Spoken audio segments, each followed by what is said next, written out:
Hello friends, आप सबको प्रणाम। मेरा नाम है मनोज। झांसी रानी जैसी महान क्रांतिकारी के बारे में आप लोगों को बताने जा रहा हो तो सुनिए। झांसी की रानी लक्ष्मीबाई वास्तविक अर्थ में आदर्श वीरांगना थीं। वे कभी आपत्तियों से नहीं घबराई, कभी कोई प्रलोभन उन्हें अपने कर्तव्य पालन से विमुख नहीं कर सका। अपने पवित्र उद्देश्य की प्राप्ति के लिए वह सदैव आत्मविश्वास से भरी रहीं। महारानी लक्ष्मीबाई का जन्म काशी में 19 नवंबर 1835 को हुआ। इनके पिता का नाम मोरोपंत तांबे और माता का नाम भागीरथी बाई था। महारानी के पितामह बलवंतराव के बाजीराव पेशवा की सेना में सेना नायक होने के कारण मोरोपंत पर भी पेशवा की कृपा रहने लगी। लक्ष्मीबाई अपने बाल्यकाल में मनुबाई के नाम से जानी जाती थीं। विवाह इधर सन 1838 में गंगाधर राव को झांसी का राजा घोषित किया गया। वे विधुर थे। सन 1850 में मनुबाई से उनका विवाह हुआ। सन 1851 में उनको पुत्र रत्न की प्राप्ति हुई। झांसी के कोने कोने में आनंद की लहर प्रवाहित हुई, लेकिन 4 माह पश्चात उस बालक का निधन हो गया। सारी झांसी शोक सागर में निमग्न हो गई। राजा गंगाधर राव को तो इतना गहरा धक्का पहुंचा कि वे फिर स्वस्थ न हो सके और 21 नवंबर 1853 को चल बसे। यद्यपि महाराजा का निधन महारानी के लिए असहनीय था, लेकिन फिर भी वे घबराई नहीं, उन्होंने विवेक नहीं खोया।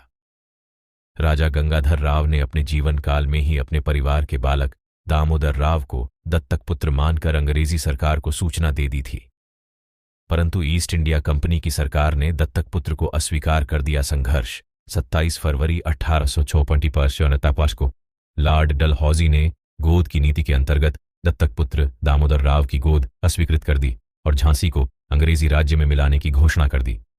पॉलिटिकल एजेंट की सूचना पाते ही रानी के मुख से यह वाक्य प्रस्फुटित हो गया, मैं अपनी झांसी नहीं दूंगी।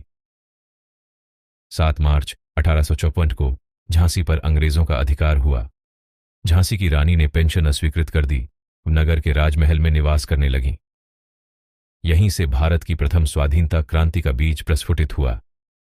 अंग्रेजों की राज्य लिप्सा की नीति से उत्तरी भारत के नवाब और राजे महाराजे असंतुष्ट हो गए और सभी में विद्रोह की आग भभक उठी। रानी लक्ष्मीबाई ने इसको स्वर्ण अवसर माना और क्रांति की ज्वालाओं को अधिक सुलगाया तथा अंग्रेजों के विरुद्ध विद्रोह करने की योजना बनाई। नवाब वाजिद अली शाह की बेगम हजरत महल, अंतिम मुगल सम्राट की बेगम जीनत महल, स्वयं मुगल सम्राट बहादुर शाह, नाना साहब के वकील अजीमुल्ला शाहगढ़ के राजा, वानपुर के राजा मर्दन सिंह और तात्या टोपे आदि सभी महारानी के इस कार्य में सहयोग देने का प्रयत्न करने लगे। रानी लक्ष्मीबाई ने 7 दिन तक वीरतापूर्वक झांसी की सुरक्षा की और अपनी छोटी सी सशस्त्र सेना से अंग्रेजों का बड़ी बहादुरी से मुकाबला किया। रानी ने खुले रूप से शत्रु का सामना किया। Please like and subscribe my channel.